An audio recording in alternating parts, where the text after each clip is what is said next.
I'd been driving the Blue Ridge Parkway for hours, the hum of my truck's engine my only companion as the last traces of daylight slipped behind the ridges. It was late September, that time when the air carries the first hints of winter, but the road still smells of damp earth and fallen leaves. I was hauling a light load that night, the highway quiet except for the occasional deer darting across the lane or the distant whistle of wind threading through the pines. For the first few hours, it was the kind of drive I usually enjoyed, peaceful, almost meditative. But somewhere past mile marker 37, the fog started rolling in. At first it was thin, a pale haze that softened the edges of the trees, but within minutes it thickened, wrapping the road in a white so dense that my headlights barely cut through it. The lines marking the pavement disappeared and the world outside the windshield vanished. I slowed, instinctively gripping the wheel tighter. That's when I first noticed the shapes. At the very edge of my headlights, figures seemed to flicker into existence on the shoulder. Silhouettes that looked like people, frozen in odd postures, then vanished the moment I blinked. My first thought was fatigue. I'd been driving through the evening, the monotony of the road lulling me into a drowsy haze. Shadows from the overgrown branches along the roadside could play tricks on a tired mind. But there was something different about these shapes. They weren't just fleeting shadows. They had purpose, a weight to them, like they were aware of me. The first real scare came just past an overlook near a sharp bend. My headlights caught a man standing perfectly still on the side of the road, dressed in what looked like an old uniform. It could have been from the 50s or 60s, khaki trousers, a faded jacket, and a cap that hung low over his brow. He didn't move, didn't blink, just stared straight at me with an intensity that made my stomach twist. My instinct screamed to swerve, and I did, nudging the truck over slightly, expecting him to move. But when I looked again, he was gone. No footprints, no movement, nothing.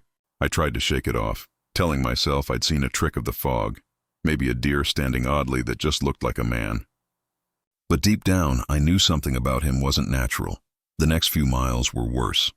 Every overlook I passed seemed to hold a presence, whether I looked or not. Sometimes the trees along the cliff edges appeared to bend slightly toward the road, as if leaning in to watch. I felt eyes on me constantly, a pressure in the back of my neck that refused to leave. Once I stopped to check my mirrors, just wanting to see the road behind me, and thought I glimpsed a shadow cross the cab of the truck. But when I turned fully, it wasn't there. A faint tapping on the window startled me so much I almost hit the guardrail. I rolled it down, heart hammering, and there was nothing. No branches brushing the glass, no animal, nothing. Only the fog, thick and unyielding, swallowing the world whole. By the time I reached mile marker 42, the road itself began to feel alive. Curves tightened unexpectedly, dips seemed steeper than they should, and the reflective paint on the lines glimmered in a way that suggested movement beneath the asphalt. I tried to focus on the task, driving, keeping calm, but every time I blinked, a shape would emerge in the mist, vanish, then reappear in another spot. It wasn't fast, it wasn't chasing me, but the presence was patient, deliberate. It knew I was alone, and it didn't need to hurry. I reached a small rest stop eventually, one of the little pull-offs tucked into the pines, and parked, shaking. The fog was so thick that even here the trees ended abruptly, vanishing into whiteness. I stepped out, hoping to clear my head, and that's when I felt it most acutely, the eyes. I know it sounds foolish, but the feeling of being watched was almost tangible, like invisible hands pressing against my shoulders, the weight of countless gazes from unseen vantage points. I spun around, saw nothing, and tried to convince myself it was just the imagination of a man on a long, lonely drive. I've been a trucker for over 15 years, through all kinds of weather, along roads that curl through desolate forests, and nothing. Not storms, not icy roads, not the occasional wildlife crossing, had ever unsettled me like that stretch of the parkway. I didn't sleep that night, not properly. Every time I closed my eyes, I saw the man in the uniform, standing in the fog, unwavering, silently observing me. My dreams were a replay of the road, but slower, more deliberate, the fog rolling thicker, shapes pressing closer with every mile. By morning, the sun burned through the haze, and the parkway returned to its usual familiar beauty. But the memory lingered, a dark weight in my chest that wouldn't go away. I drove that route again months later on a clearer day, hoping to rationalize what I'd experienced. But the section near the overlook still gave me pause. Even without fog, there was an unease, a quiet warning whispered by the trees.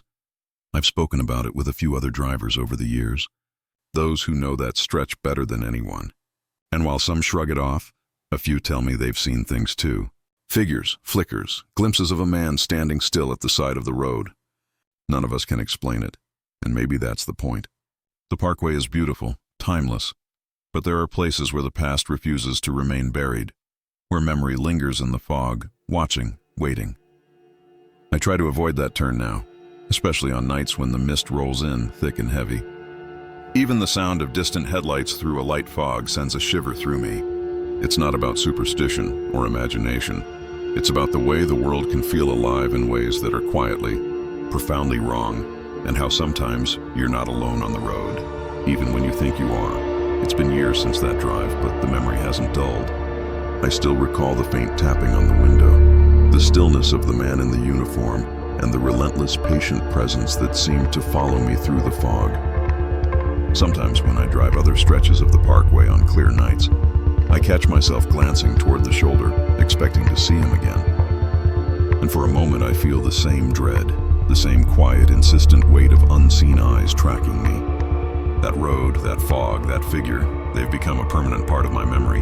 A reminder that some places never truly let you go, no matter how far you drive. Even now I avoid that stretch when the fog rolls in. I can't explain what I saw, and I'm not sure I want to. All I know is that there's a place on the Blue Ridge Parkway where the road itself seems alive, where shapes flicker in the mist, and where the past stands silently, waiting for anyone foolish enough to pass through its fog-shrouded curves.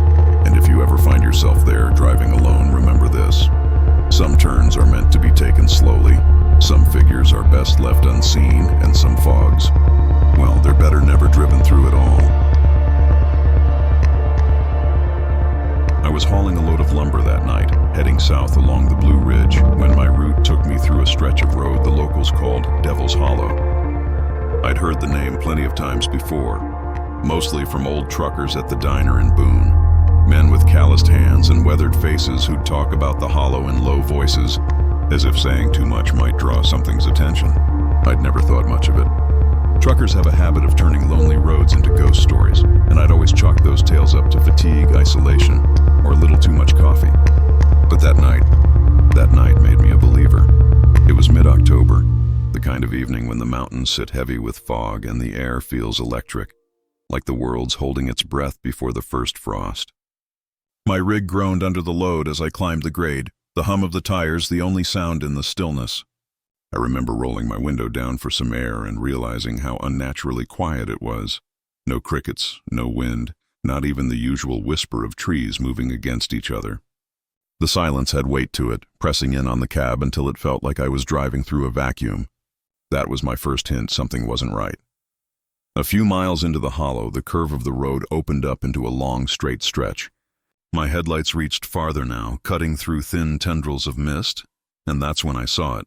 A truck parked sideways across the opposite lane. Its headlights were dark, engine off, hazard lights dead. I slowed immediately, expecting maybe a breakdown or an accident, but even from a distance something about it felt wrong. It wasn't just that the truck was blocking the road. It was the way it sat, slightly off-center, tilted like one side had sunk into the asphalt. As I rolled closer, I could see the cab clearly. There was someone sitting inside, head turned toward me, pale face faintly illuminated by the reflection of my lights. He didn't move. I honked once, short and sharp. Nothing. The figure just kept staring, still as stone. I remember feeling that strange mixture of irritation and unease, the kind that comes when your mind can't decide if something's dangerous or just odd. I honked again, longer this time, and leaned forward to get a better look. But when I blinked, the cab was empty. Just like that, no figure, no movement. I eased around the truck carefully, half expecting someone to jump out. But the second my rear wheels passed its bumper, a chill ran down my spine so cold it hurt. My mirrors showed nothing behind me, just the faint red glow of my taillights swallowed by fog. I tried to laugh it off, muttering about overactive imaginations and poor visibility, but when I checked my side mirror again, the road was empty. The truck gone. I drove another mile or so, trying to shake it. Then, as I rounded a bend, the headlights cut across another long stretch of asphalt. And there it was again. The same damn truck, parked sideways, same angle, same eerie tilt. I hit the brakes harder than I meant to, and the tires squealed. I knew it wasn't possible. I hadn't passed any turnoffs or junctions, and there was no way that truck could have gotten ahead of me without lights on.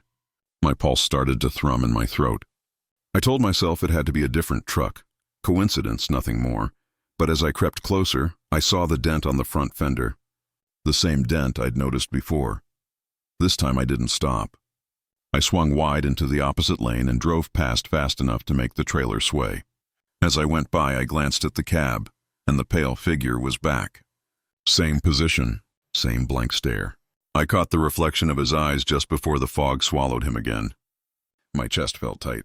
I gripped the wheel so hard my knuckles whitened. The next 30 minutes stretched into eternity. Every few miles, the same thing. The road would open up, and that truck would be there, waiting. Always parked the same way, engine off, silent. Sometimes I thought I saw faint movement in the driver's seat, like he was turning to face me as I approached. Once, I swear I saw his hand on the glass, pressed against the window, fingers too long, too still. I pulled over once, desperate for a minute to breathe. The fog had thickened now, coiling around the trees like smoke. I grabbed my radio, tried to reach dispatch, but all I got was static. Sharp, broken bursts of sound that almost, for a moment, sounded like a voice trying to form words. That's when I heard a low rumble behind me. I turned, expecting headlights, but instead I saw nothing but white haze and the faint outline of something dark moving through it.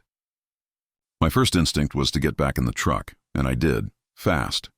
I slammed the door, threw it into gear, and pulled out. My heart hammered as I checked my mirrors.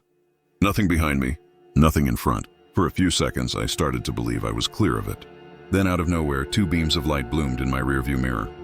Headlights. At first, I felt relief. Someone else on the road. But the longer I watched, the stranger it became. The lights didn't bounce with the motion of the road like they should have. They didn't shift or fade. They stayed fixed, perfectly aligned with my truck, not gaining ground, not falling back. It was like whatever was behind me was mirroring my every move. I pressed the accelerator, feeling the engine strain as I climbed the next hill, and the lights climbed with me. I eased off the gas and they slowed. My palms were slick against the wheel. The hair on my neck stood straight. Finally, I couldn't take it. I hit the brakes hard, enough to rattle the trailer, and looked in the mirror. Empty road. No lights. No truck, just fog. I sat there, breathing hard, too scared to even step outside. I don't remember how long I stayed like that, but eventually I started driving again. Slower this time, the fog thickening so much it felt alive. Every sound became suspicious. The groan of the suspension, the faint pop of cooling metal, the sigh of wind through the cracks. Each one made me think the truck was there again, just out of sight. When dawn finally broke, I rolled into a small rest area off Route 221 and parked. My nerves were shredded. I sat for a while, staring at the rising sun bleeding through the fog, trying to convince myself I hadn't lost my mind. But when I stepped out and walked around my rig, I noticed something that froze me where I stood. Across the rear of the trailer, smeared in a streak of gray dust, were 2 perfect handprints, one on each door, angled as if someone had been pushing against them. I didn't report it. Didn't tell dispatch, didn't mention it to the guys back at the yard. There's no way to explain something like that without sounding insane, but I know what I saw and I know what followed me. Since that night, I've passed through Devil's Hollow only once more, and even then, I refuse to drive it after dark.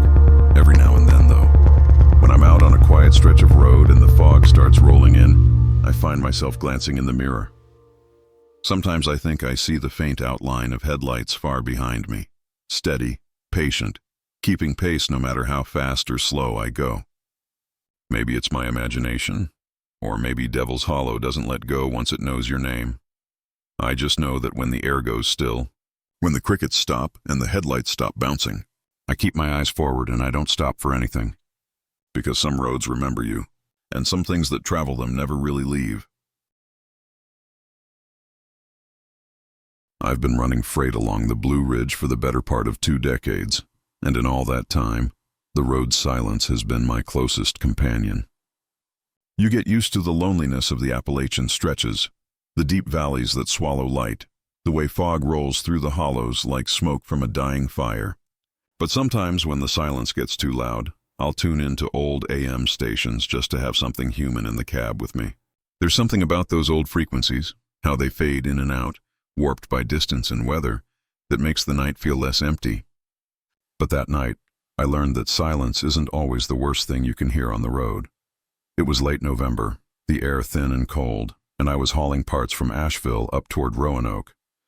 The parkway was quiet, nearly empty. My co-driver Mark had been asleep since before we crossed the state line, snoring softly under his blanket. The heater made the cab warm and heavy, and I kept my eyes fixed on the winding asphalt as the truck climbed higher into the ridges. Around midnight, I switched on the radio.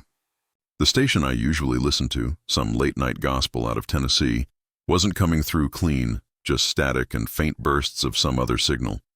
I started flipping through the dial, passing faint music, bursts of talk radio, and the occasional weather alert, until I landed on what sounded like an empty channel.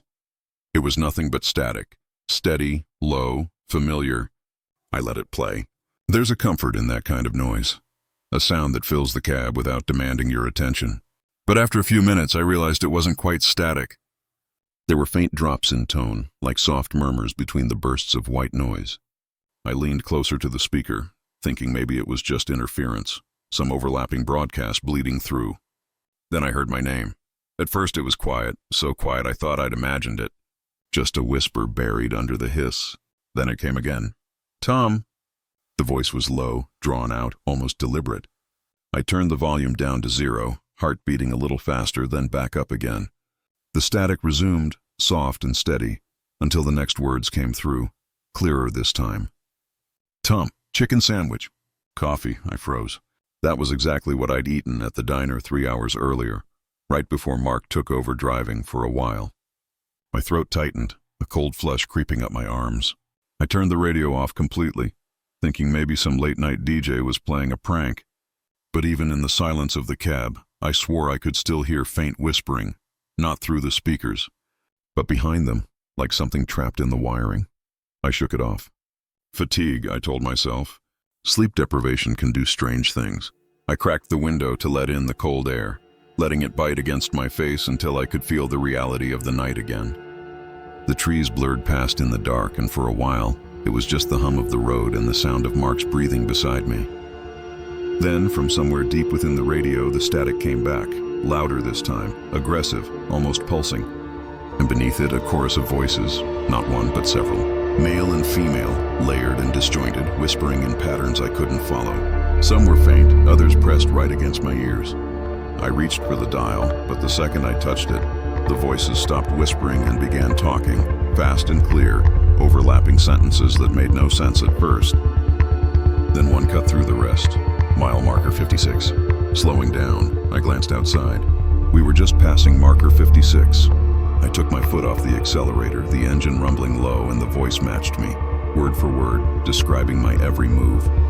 Foot easing off, eyes flicking to the left mirror. Breathing shallow, my pulse spiked. I turned the radio off again, ripped the cord from the auxiliary power, and yanked my hand back as though it had burned me.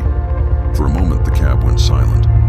Then the static started again, this time from the speakers themselves, even though the radio was dead. Mark stirred beside me. "You good, man?" he mumbled without opening his eyes. I nodded quickly. "Yeah, just interference." He went back to sleep, and I sat there gripping the wheel so hard my fingers ached. Every few minutes the whispers returned, sometimes faint, sometimes almost conversational. "Don't stop," one said, barely audible under the noise. "He's watching."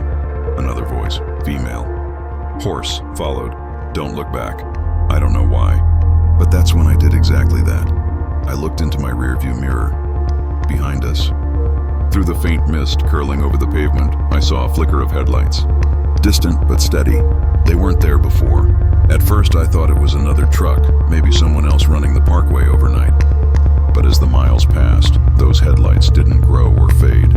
They just stayed exactly the same distance behind us, like they were fixed in place. I wanted to wake Mark, tell him what was happening, but every time I opened my mouth, the radio hissed louder, like it was reacting. One of the voices said my name again, calm, almost kind. "You're not alone, Tom. You're never alone." I slammed the radio with my fist, shouting for it to shut up, and for a brief second, the entire cab went silent. But then the sound came back, not from the radio this time, but from the CB unit. I hadn't touched the CB all night, and yet it crackled to life. A soft burst of static followed by a single, rasping sentence. "He's in the trees." I looked out the passenger window, and in the faint glow of the fog lights, I thought I saw a movement, a shadow darting between the trees, low and fast. My breath caught, my mind screaming that it had to be an animal. A deer, a coyote. But then the voice spoke again, this time from both the CB and the radio simultaneously, perfectly synchronized. "He's closer now." That broke me. I hit the gas, pushing the truck harder than I should have on those curves. The engine howled, tires screaming against the asphalt. Mark jerked awake, shouting at me to slow down, but all I could focus on was the noise in the cab, the static, the overlapping voices, the way they grew louder the faster I drove. It was as if the road itself was talking now, each mile humming with the same warped energy. When we finally reached the next exit, a small pull-off near a rest area, I swerved in hard, cutting the engine. The silence that followed was deafening. I just sat there, hands white on the wheel, chest heaving. Mark was staring at me like I'd lost my mind. "What the hell's wrong with you?" he demanded. I pointed to the radio, voice shaking. The radio. But it was quiet. Dead silent, no static, no whispers, nothing. We sat there for a long while before either of us said another word. Eventually, I switched the radio back on just to prove something to myself, but it played clean, like nothing had ever happened. A faint country song came through, calm and ordinary, and for a moment I almost laughed. Maybe it really had been fatigue. Maybe I'd dreamed it. Then, just as I reached to shut it off, the music cut out. For less than a second. Just enough time for a voice, my own voice, to whisper through the speaker. "He's still in the trees." I didn't say a word. Just turned the key, started the engine, and got back on the road. That was 5 years ago, and I haven't used AM radio since. But sometimes, when I'm driving through those same mountains at night, I still think about that sound. The way the static almost breathed, like it was alive, waiting. And every now and then, even with the radio off, I'll hear it again, faint and distant, whispering my name under the hum of the tires. I don't tell anyone about it anymore. Not because I'm afraid they'll think I'm crazy, but because part of me knows, whatever that voice was, it doesn't like being talked about. I remember that night clear as glass, though it's been a few years now.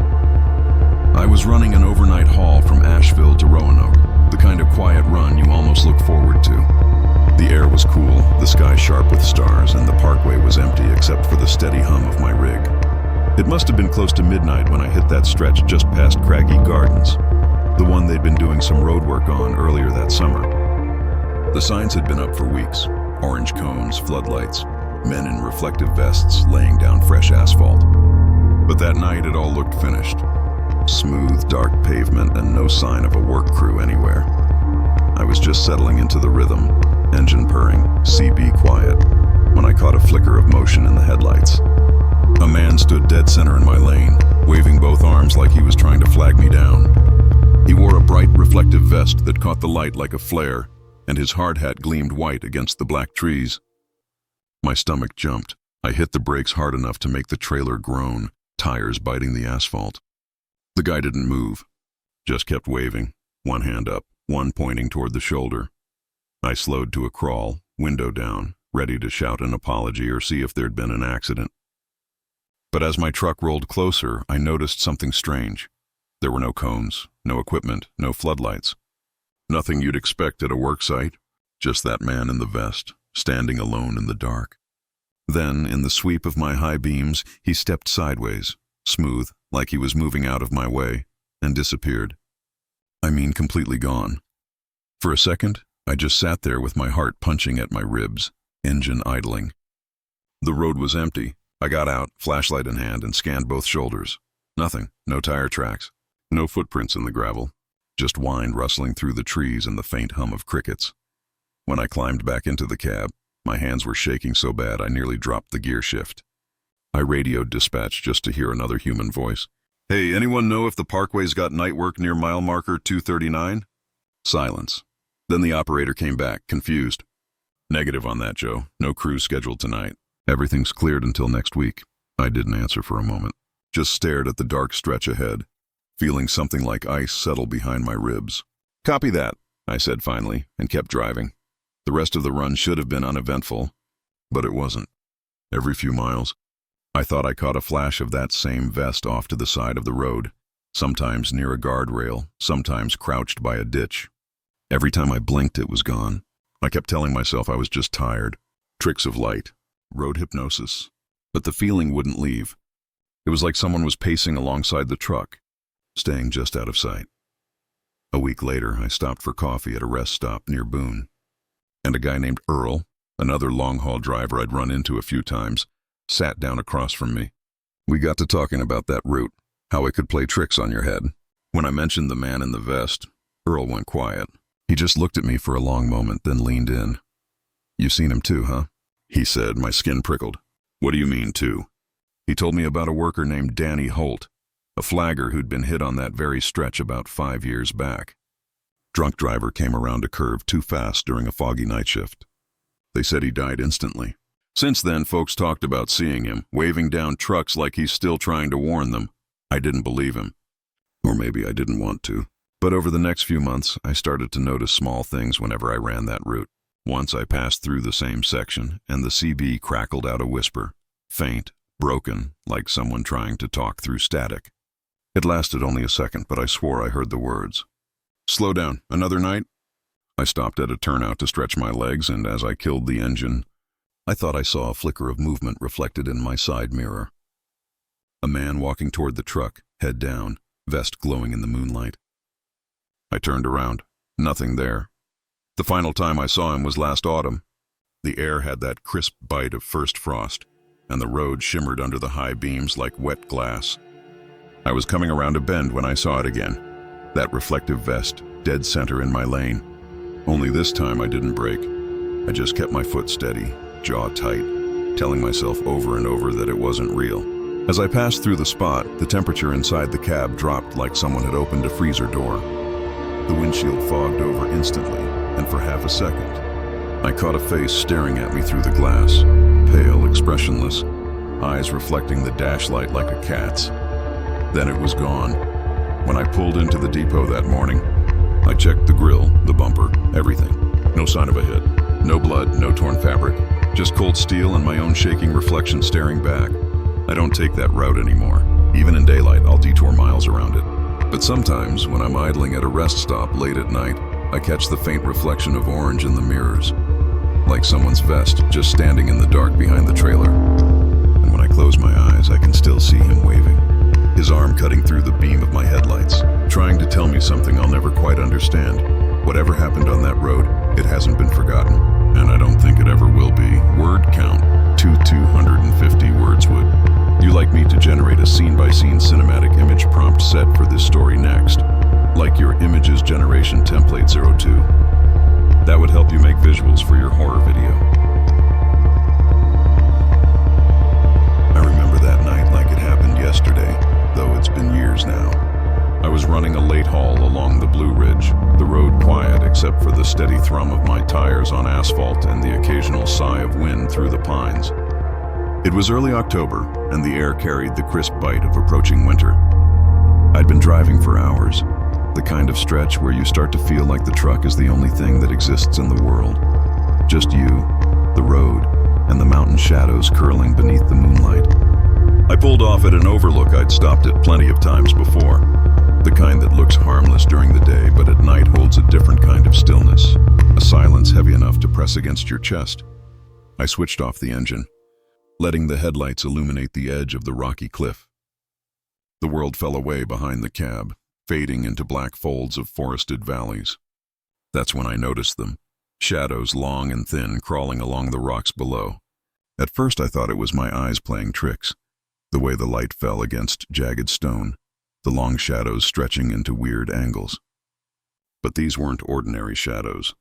They moved independently, sliding across surfaces as if they had life, as though something unseen was inching along the rocks beneath me. I leaned forward, gripping the dashboard, hoping that maybe the angles of light had fooled me. I grabbed my camera from the seat beside me, shaking slightly, wanting proof. wanting to rationalize what I was seeing. But the moment I brought the lens up to focus, they were gone. Nothing. The rocks lay bare under the glow of my headlights, untouched, completely ordinary. I lowered the camera, heart hammering. I told myself it had to be fatigue, my mind trying to carve shapes from darkness. But then I felt it. A weight, subtle at first, then sharper, like unseen eyes piercing through the cab. I could almost hear it, a whisper brushing the edges of my consciousness, though the wind was the only sound I could place. I stepped out, boots crunching on gravel, scanning the edge of the overlook. The shadows didn't return, and still I felt watched. The wind picked up, whistling between the rocks in a way that sounded almost like words, a language I couldn't recognize but that carried unmistakable intent. I shivered, stepping back into the warmth of the cab. The engine stayed off. I didn't want to look again, but my gaze kept flicking toward the rocks below, half expecting the shadows to reappear, sliding slowly closer. Minutes passed. I tried to laugh it off, muttering to myself about stress and overwork, the mountain air doing strange things to the mind at night. But deep down, I knew what I'd seen wasn't ordinary. There was a weight to the dark, a presence that the headlights couldn't reach. I felt judged, scrutinized, as if the mountain itself was watching, evaluating, waiting. I stayed there for nearly an hour, eyes fixed on empty rocks, until finally, the wind carried a sound that made me jump, a whisper so clear it made my skin crawl. Leave. I didn't argue. I started the engine, driving slowly away, but even as I put distance between myself and the overlook, the sense of being followed didn't fade. That night, I kept glancing in the mirrors, expecting the shadows to trail along the road, and each time I felt that same chill, the presence of something patient and deliberate. For nights after, I dreamt of that overlook. In the dreams, the shadows grew longer, stretching toward me like fingers brushing across the rocks. And each time I tried to focus or photograph them, they would vanish just as suddenly, leaving only the weight of their gaze. I'd wake drenched in sweat, heart hammering, certain that even in sleep the overlook had not released me. The images stayed in my mind, stretching along the cliffs like dark rivers, twisting and pulsing in a way that no rational thought could erase. Years have passed, and I've avoided that overlook whenever I can, sometimes driving other sections of the parkway at night. The memory strikes me, the feeling of shadows crawling beneath my feet, the subtle pull of unseen eyes, the whispering wind carrying words I cannot understand. It's left a mark on me, a quiet, persistent unease that I can't shake, no matter how far I drive. And sometimes in the back of my mind, I know that somewhere in that darkness, those shadows still linger, waiting, patient and unblinking. Even now, when the wind cuts sharp through the ridges and the forest presses close to the road, I catch myself glancing toward the overlooks. For a moment, I feel it again, the weight, the judgment, the creeping certainty that whatever I saw that night was not just a trick of light or imagination. It's a part of that place, and I will never forget it, no matter how far I travel from the mountains.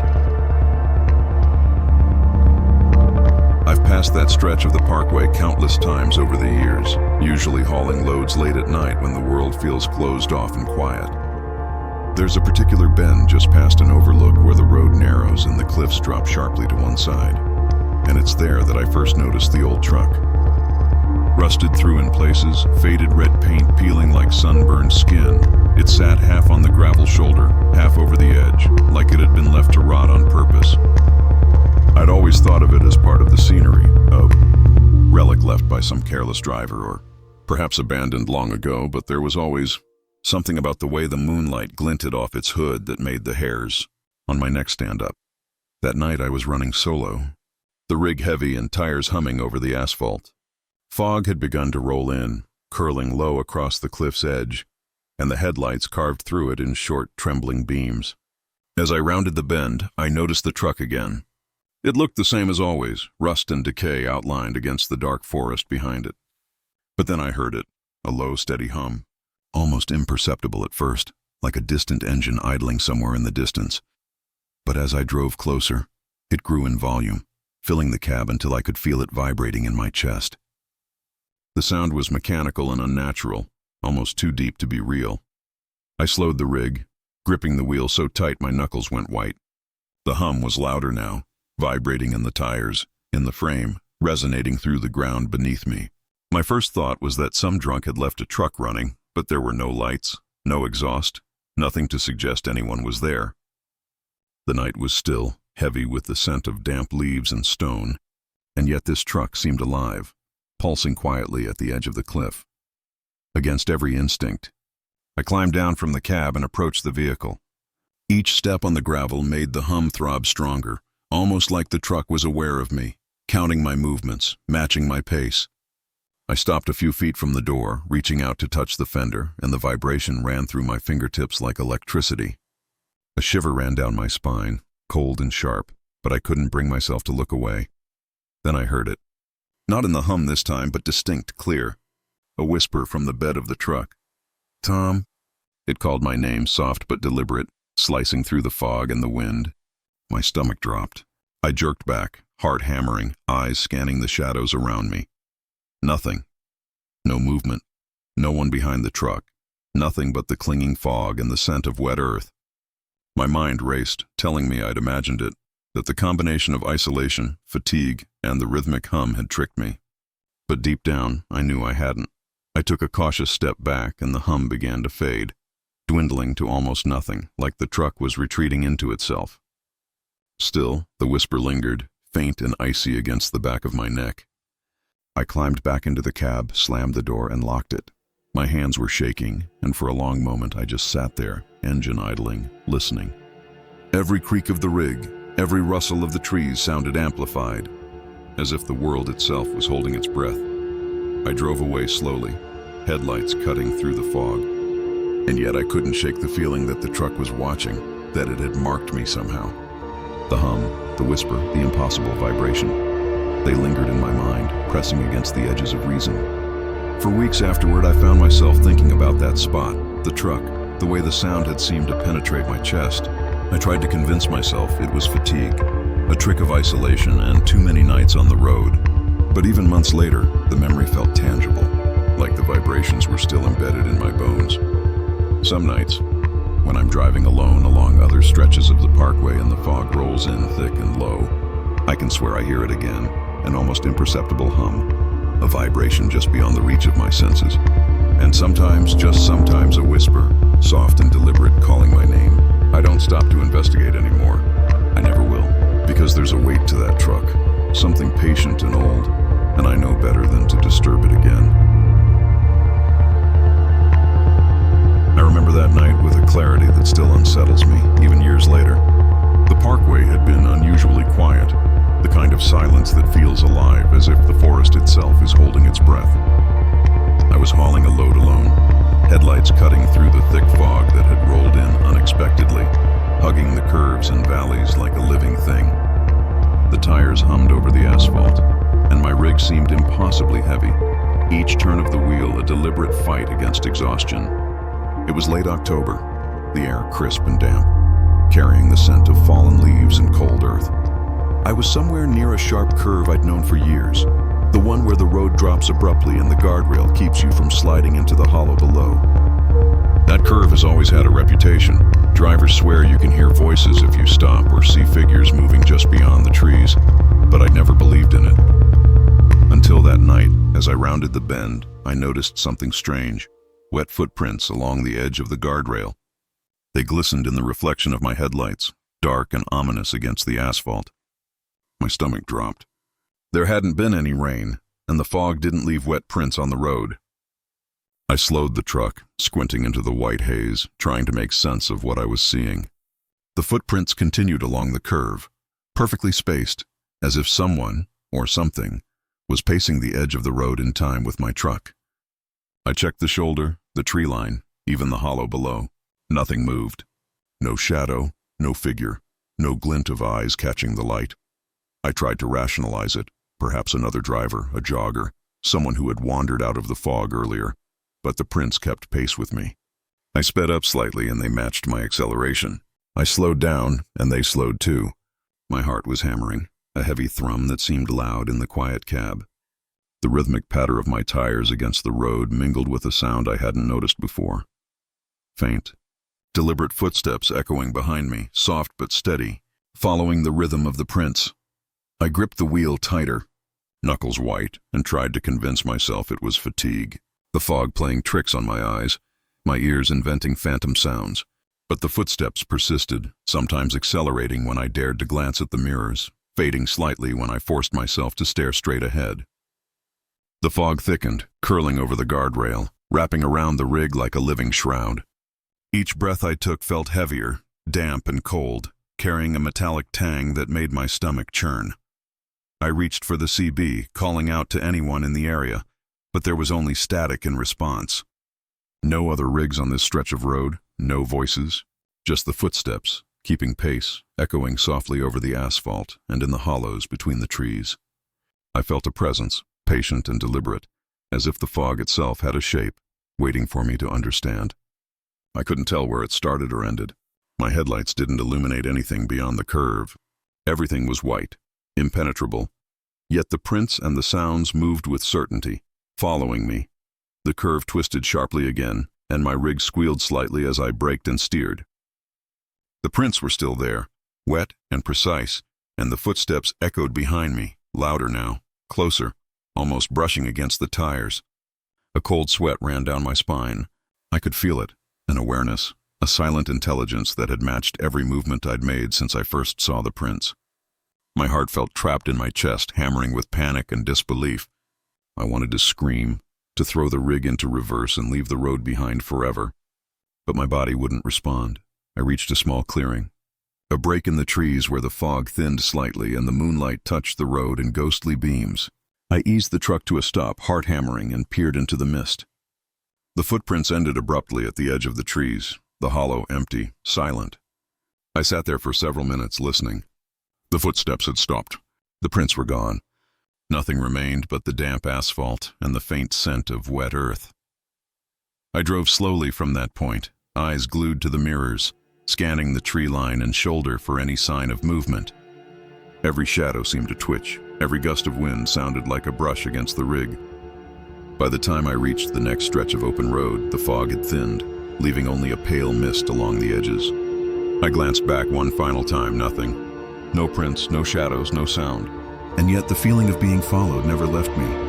The weight of it, patient and deliberate, stayed with me long after the fog cleared, settling in my chest like a cold stone. Even now, years later, when I drive that stretch at night, I remember the sound of those footsteps, the wet prints along the guardrail, the way the fog seemed alive. I can feel the presence behind me, just at the edge of my awareness, patient and silent, as if waiting for the moment I forget to pay attention. I know I wasn't imagining it. I've driven that road hundreds of times, and nothing has ever felt like that night. Nothing has ever followed me so completely, so deliberately, without leaving a trace, except in memory. The fear has never left me. Every time I take that curve, even in daylight, I glance at the shoulder, half expecting to see wet prints glinting in the sun, or shadows moving just beyond the trees.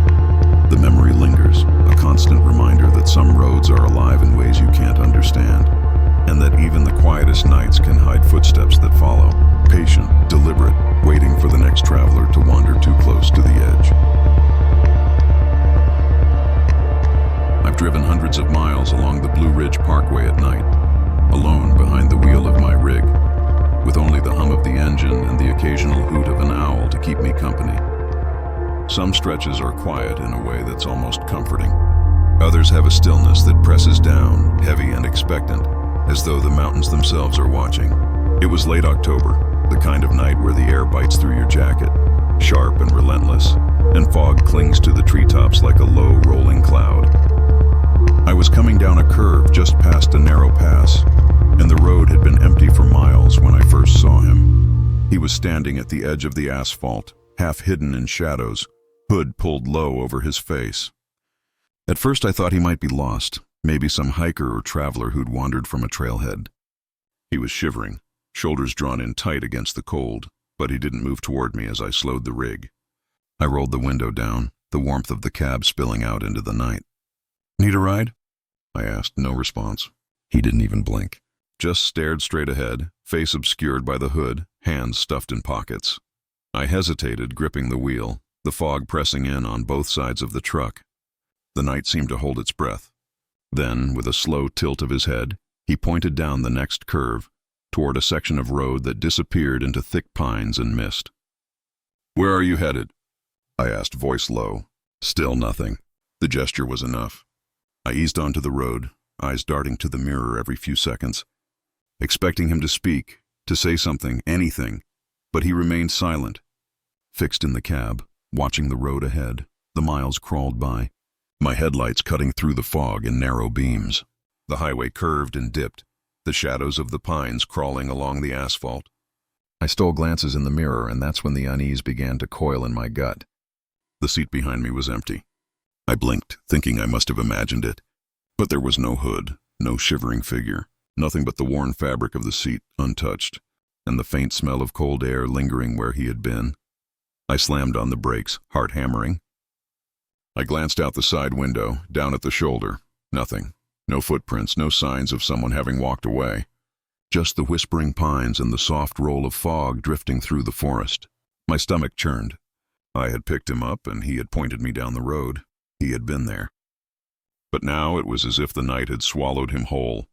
I pulled over at the next turnout, hands trembling on the wheel, shaking off the heavy feeling settling in my chest. I called dispatch, tried to talk to someone on the CB, anything to ground myself. No one was on the channel. The night was silent. I got out, flashlight in hand, scanning the roadside and the tree line, but the beam of light only revealed empty asphalt, tangled roots, and pines swaying in the wind. I swear I heard a faint whisper, like someone breathing close behind me, but when I spun around, the night was empty. Back in the cab, I drove cautiously, glancing behind every few seconds. My mind replayed the moment, the hooded figure, the silent stare, the hand pointing toward the curve. I couldn't shake the feeling that the road itself had taken him back, claimed him, and now it was watching me, letting me drive with a passenger who was never there. Each bend seemed sharper, the fog thicker, the shadows longer, stretching across the asphalt in ways that felt deliberate, almost purposeful. Sleep didn't come easy that night. I imagined the hooded figure crouched in the woods just beyond the light of my headlights, watching as I drove, patient and silent. Every time I closed my eyes in the hours after, the curve of the road and the shape of his hooded head were there, burning in memory, impossible to erase. Weeks later, at a truck stop near Boone, I shared the story with Earl, a fellow driver who'd been on these roads longer than anyone I knew. He went quiet when I described the hitchhiker.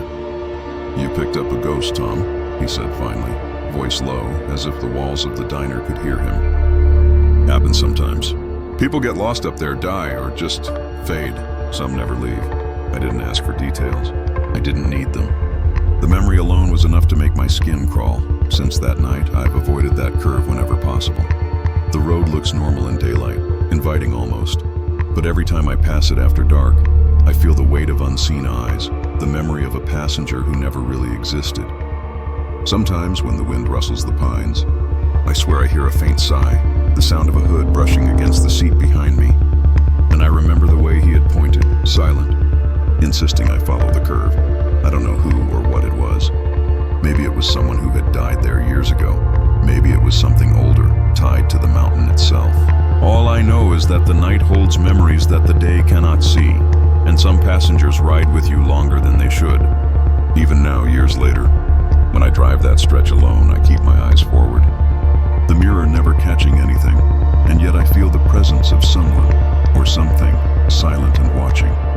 Just beyond the light, waiting for the curve to return him to the road. Some nights, I still dream of the pines. The hooded figure stands at the edge of the road, pointing silently down the curve, and no matter how fast I drive, no matter how far I go, I can't leave him behind.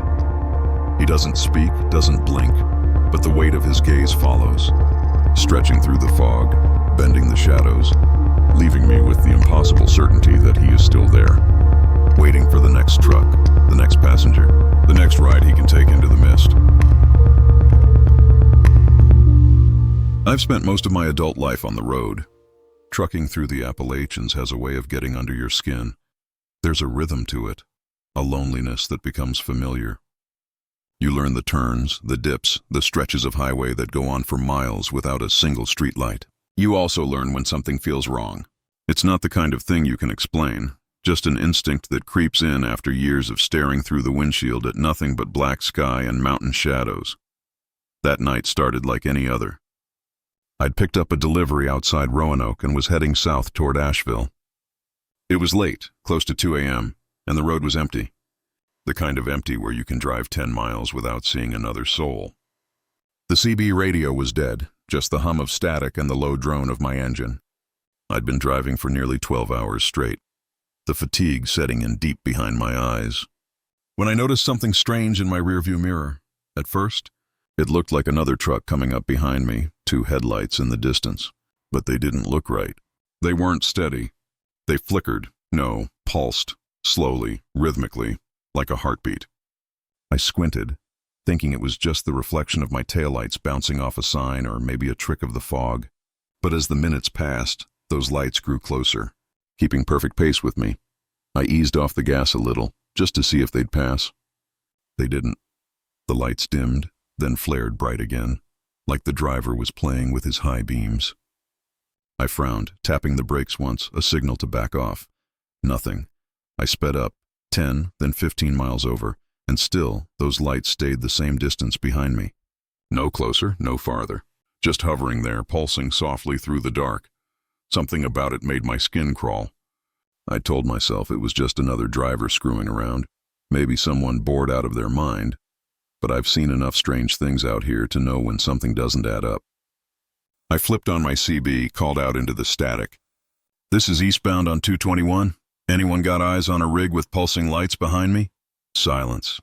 Not even a burst of static response. The road began to curve, the pines pressing in on both sides, and that's when I noticed something even stranger.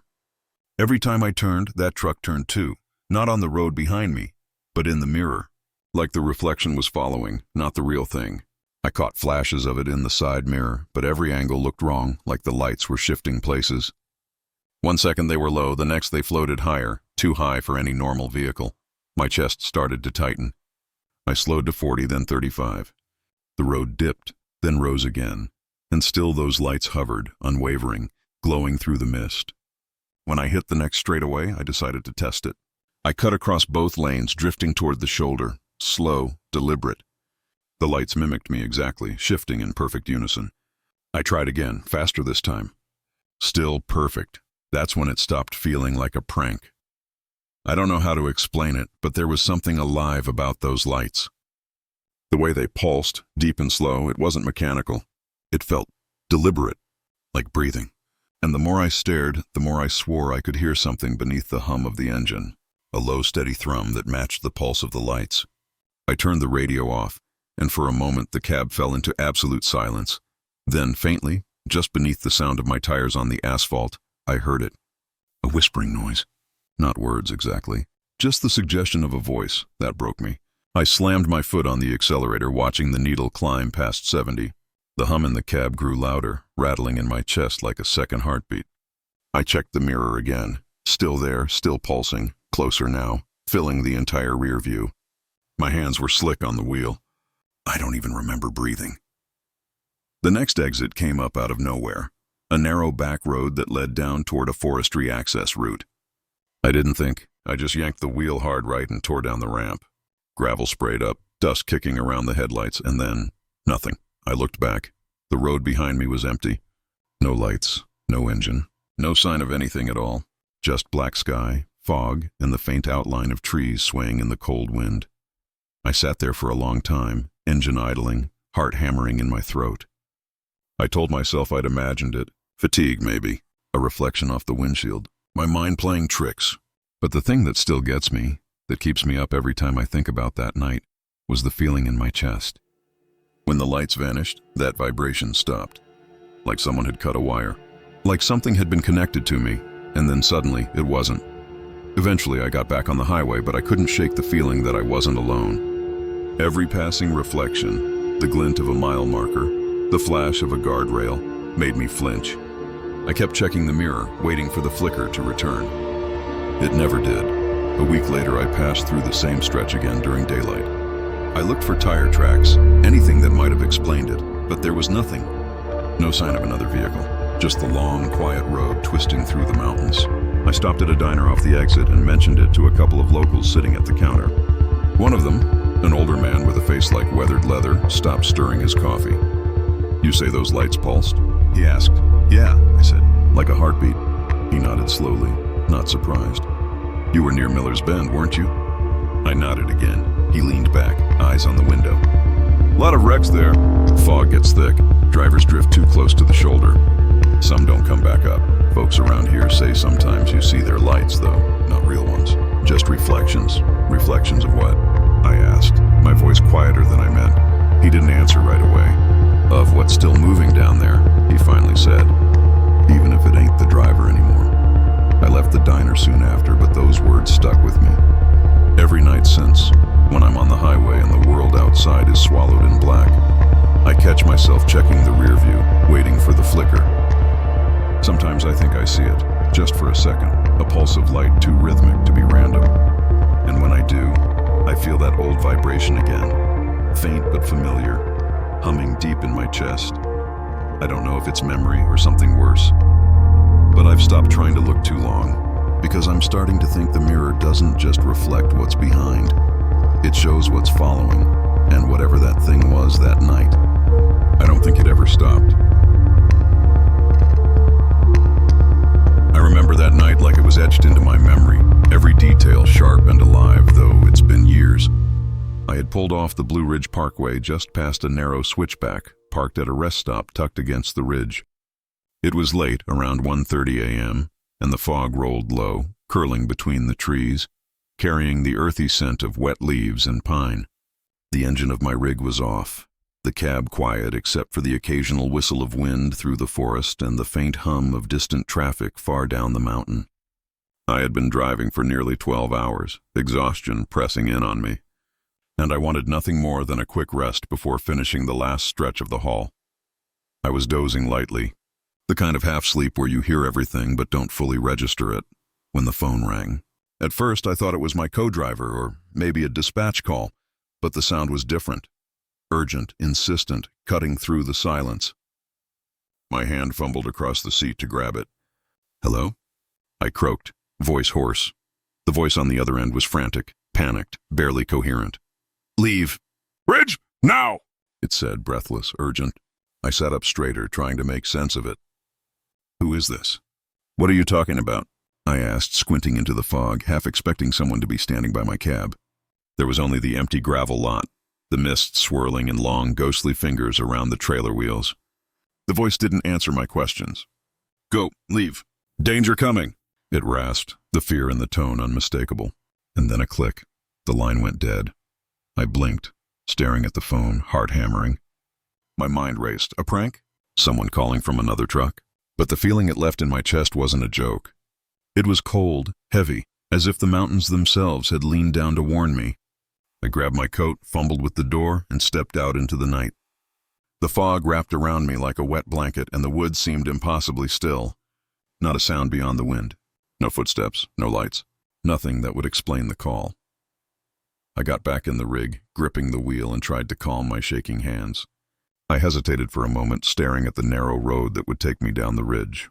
Then I hit the ignition and rolled forward slowly, headlights cutting through the mist. The road was empty, twisting sharply as it had for decades, and every turn made my stomach tighten. The voice on the phone echoed in my mind, frantic and insistent, commanding me forward without a second thought. Just as I crested the first hairpin, I saw it. A section of the road had collapsed, a landslide cutting off the path I would have taken minutes earlier.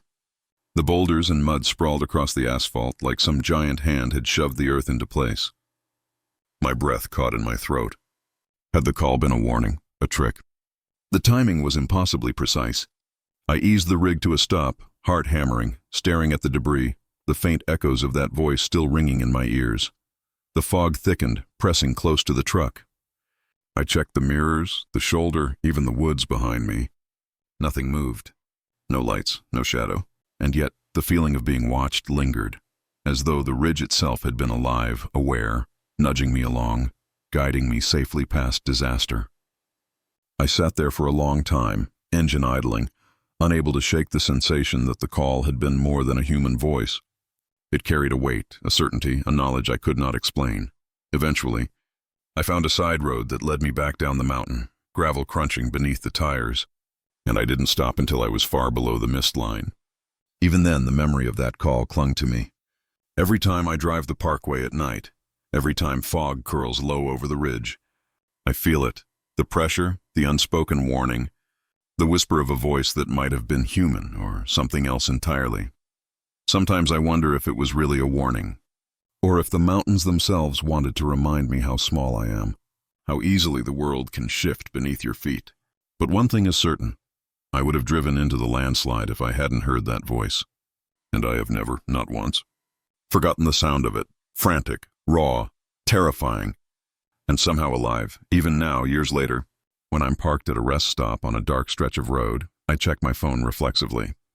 And sometimes, just sometimes, I feel that same chill at the back of my neck, the subtle warning that the ridge remembers and that it's still watching, patient and waiting.